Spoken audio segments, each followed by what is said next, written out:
Hello mga ka-Facebook, kamusta na po kayo? I hope okay pa rin kayo kasi malapit nang matapos ang lockdown kung matatapos nga ngayong April 30. But God is good. I'm sure nakaka-survive pa rin tayo. So, ngayon ang pag-aaralan natin ay yung mga ngaral, yung libro ng mga ngaral or in English, the book of Ecclesiastes. At ito po ay sinulat ni Haring Solomon. Si Haring Solomon ay anak po ni David, ni King David at ni Bathsheba. At ito pong si Solomon ay napakatalino. Siya ay napaka-wise sa lahat. Nung siya ay bata pa, nasulat niya ang Song of Solomon. At nung siya naman sa kalagitnaan ng kanyang buhay, naisulat niya ang Proverbs. At sa huling punto ng kanyang buhay, doon niya naisulat yung Ecclesiastes. At kanina, nabasa ko po siya at talagang parang nakaka-relate ako sa mga nangyayari ngayon na tayo ay panandaliang parang naantala doon sa mga talagang mga dati nating ginagawa. Pero may basahin po muna ako kasi itong Bible ka na to is meron siyang pagtuturo. So basahin ko, ano nga ba yung layunin ni Solomon sa pagkakasulat ng Ecclesiastes o ng mga ngaral? Ang sabi po rito,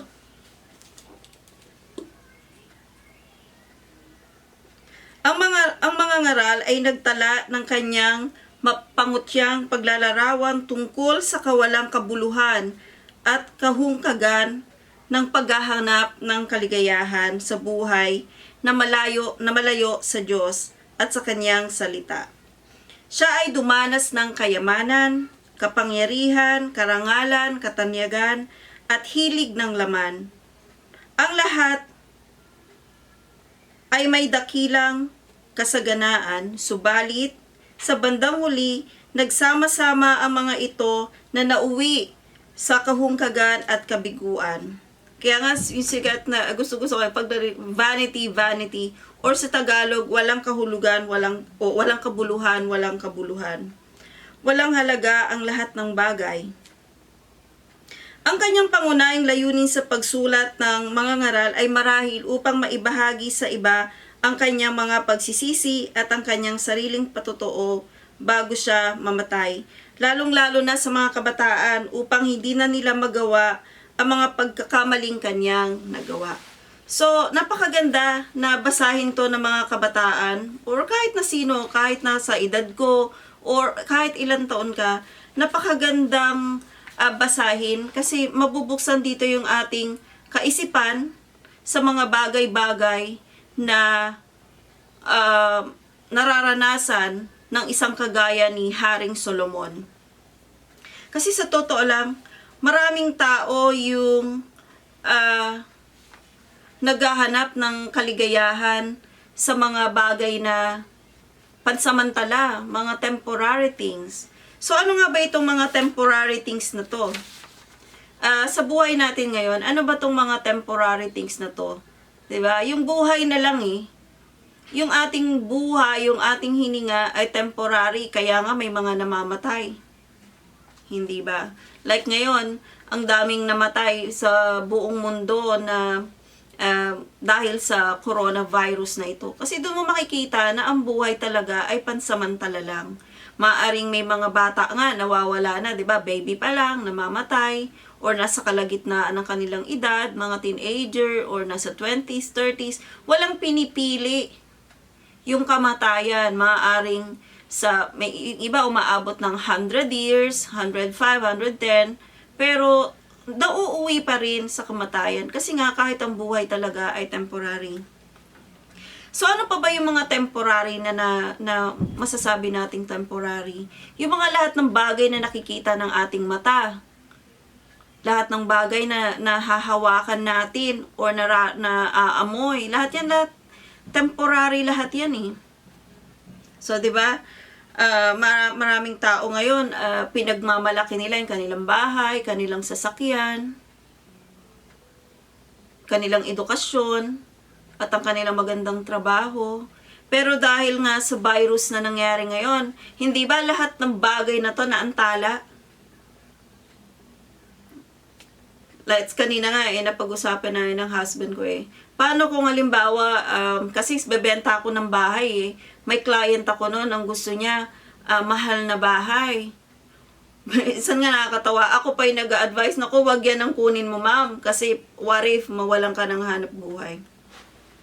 So, ganun din, di ba? Ngayon, kahit na anong laki, let's say mag-asawa, meron silang 100,000 sa kanilang paghahanap buhay buwan-buwan. Kaya nilang magbayad ng amortization ng, let's say, at least 50K a month na amortization sa isang magandang subdivision. Meron din silang binabayarang sasakyan na maganda. Pero nangyari to, so wala silang sweldo. So, let's say wala rin silang ipon. So, paano nila mababayaran etong kanilang bahay, mga sasakyan? So, doon mo talaga makikita na temporary Katulad yung very proud ka, nag-aaral ka sa isang mamahaling school, sa kolehiyo, or, yun nga, nag-aaral ka. Pero ano nangyari ngayon sa education? Stop. Wala ring baon. Kasi walang pasok. So, ganun din yung mga may magagandang trabaho. Kahit nga simple lang ang trabaho, stop din. Walang sweldo. So, ang daming mga temporary na nangyayari dito sa lupa. Kahit ang kaligayahan ay temporary. Hindi ba't maraming nagsasaya? Nagpapakalango sa pagsasaya, nagpapakalango sa alak, or sa ibang bisyo. Pagkatapos nun, di ba, temporary lang yung kasiyahan na kanilang nararamdaman. Di ba? Kaya kung mapapansin natin, ang dami talagang mga temporary. Kaya, eto si Solomon, na-try niya Isa siyang mayaman, hari, matalino. Lahat na lang ng karangyaan, kayamanan, naranasan niya basahin natin dito sa mga ngaral 2. Basahin ko medyo mahaba. Walang kabuluhan ang kalayawan. Ito sulat to ni Solomon. Ipinasya ko sa aking sarili na ako'y magpapakaligaya at nasumpungan ko naman ang tunay na kaligayahan. Ngunit ito'y walang kabuluhan. Ang halakhak ay ipinalagay kong kaululan at ang kaligayahan ay walang kabuluhan. Sa pagnanasa kong maabot ang kaalaman, pinag-aralan kong magpakasaya sa pamamagitan ng alak. Sa loob-loob ko'y ito na ang pinakamainam na dapat gawin ng tao sa maikling panahong ilalagay niya sa ibabaw ng lupa. 4. Nakagawa ako ng mga dakilang bagay, nakapagtayo ako ng malalaking bahay, at ginawa kong ubasan ang paligid nito. Gumawa ako ng hardin at liwasan, tingnamnan ko ito ng lahat ng uri ng punong kahoy na mapapakinabangan ang bunga. 6. Humukay ako ng balon na pagkukunan ng pandilig sa mga pananim na ito. Bumili ako ng mga aliping babae at lalaki. Ang mga alipin ko'y nagkaanak na sa aking tahanan. Ang kawan ko'y ubod ng kapal. Walang kasing dami sa kawan ng mga haring nauna sa akin. Nakatipon ako ng makapal na pilak at ginto mula sa mga lupaing na sasakupan ko. Marami akong mga awit, babae at lalaki. Marami akong asawa at pawang magaganda. Wala nang hahanapin pa ang isang lalaki, lalo na kung tungkol din lang sa babae. 9. Higit akong dinakila kaysa sinumang haring nauna sa akin, taglay ko pa rin ang aking katalinuhan. Wala akong ginusto, hindi ko nakuha. Ginagawa ko ang lahat ng aking magustuhan. Ipinagmamalaki ko ang aking mga ginagawa at yaon ang pinakagantimpala ng aking mga pagpapagal. 11. Inisip kong mabuti ang mga ginawa ko at ang hirap na aking pinuhunan. Nakita ko ang lahat ay pawang walang kabuluhan na uuwi lamang sa wala. See, ito ay isang tao na nabuhay sa daigdig na lahat ng karangyaan, lahat ng kasiyahan, maaring nakuha niya na lahat nasa kanya na lahat. Pero bakit nandun nakaramdam pa rin siya ng pagkukulang? Di ba? Si Haring Solomon nakaranas ng depression. At ito din yung mga nangyayari sa maraming tao sa paghahanap ng kasiyahan pangsamantala.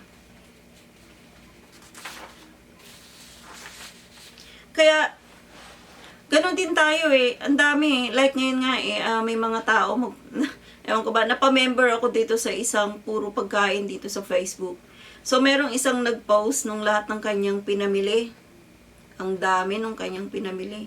May pata, 2 manok, tas ang dami niyang gulay, ang daming prutas. So, marami. Pero may mga tao na nagsasabi, ay, ang dami mo namang pambili, buti ka pa, samantalang kami walang makain. Ay, ipamigay mo yan. Diba? Minsan talaga kahit masaya ka na mag-share ng post sa Facebook ng magandang nangyayari sa'yo, pero may mga tao na hindi masaya. Kasi may mga tao minsan na, lalo na sa Pilipino, meron yung crab mentality na tinatawag. May mga tao na ayaw na ikaw ay umuunlad.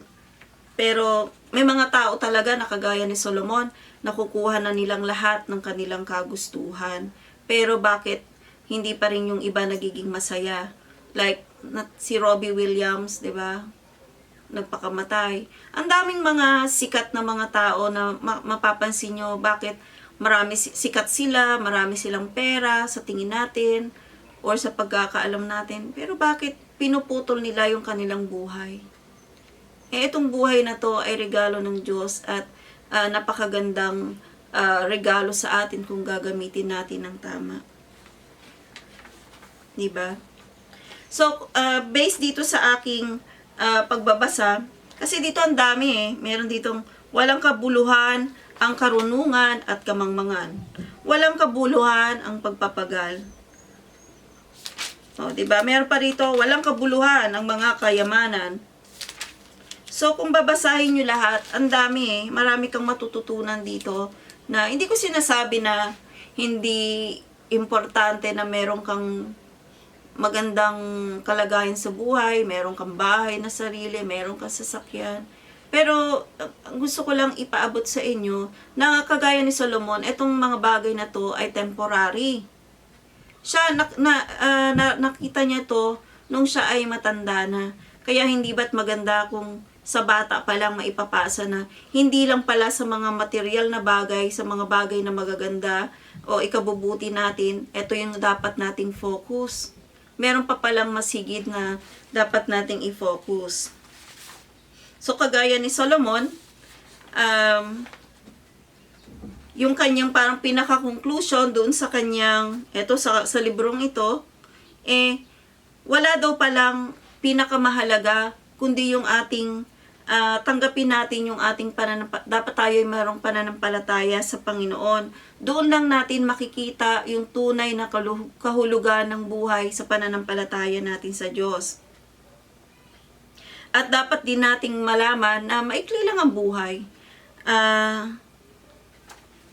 At darating talaga yung panahon na parang lahat ng pinaghirapan mo mawawala. Like, ang daming doktor, nag-aral yan ng matagal, nagsikap magpagtapos ng pag-aaral, pero nung nagkaroon ng coronavirus, yung kanilang buhay na kanilang pinakaiingatan at ang kanilang pangalan, karangalan, yung kanilang trabaho na asan?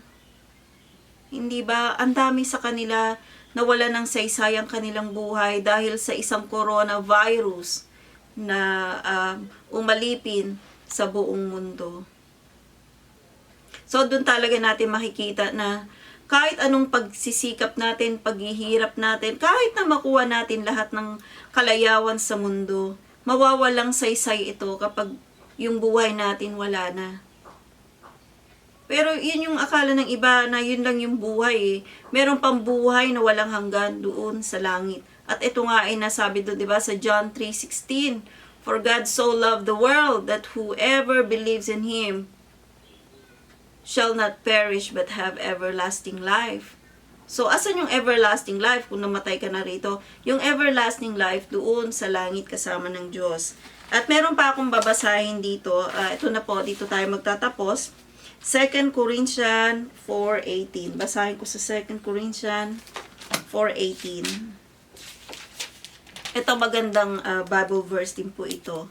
Sabi dito sa 2 Corinthians 4:18, kaya't ang paningin namin ay nakapako sa mga bagay na di nakikita, hindi sa nakikita, sapagkat panandalian lamang ang mga bagay na nakikita, ngunit walang hanggan ang mga bagay na di nakikita.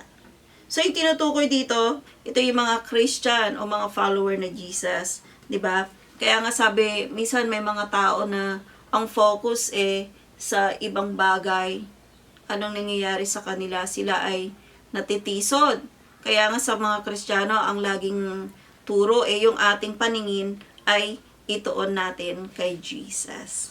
Kaya, yun lamang po mga kapatid at mga ka-Facebook, nawa ay patuloy na po yung mga paggaling ng mga taong nagkaroon ng coronavirus at patuloy po tayong manalangin na masog po itong mga bagay na ito. Sabi nga sa awit,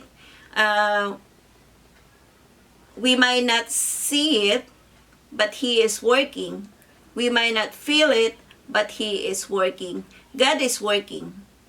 Patuloy siyang gumagawa sa buhay natin. Hindi man natin to nakikita, hindi natin to nararamdaman, pero ang Diyos ay patuloy na gumagawa sa ating buhay. Kaya, basahin niyo po. Napakaganda po itong Ecclesiastes na ito. Kaya maraming pong salamat. Pagpalain po tayong lahat. In Jesus' name, Amen.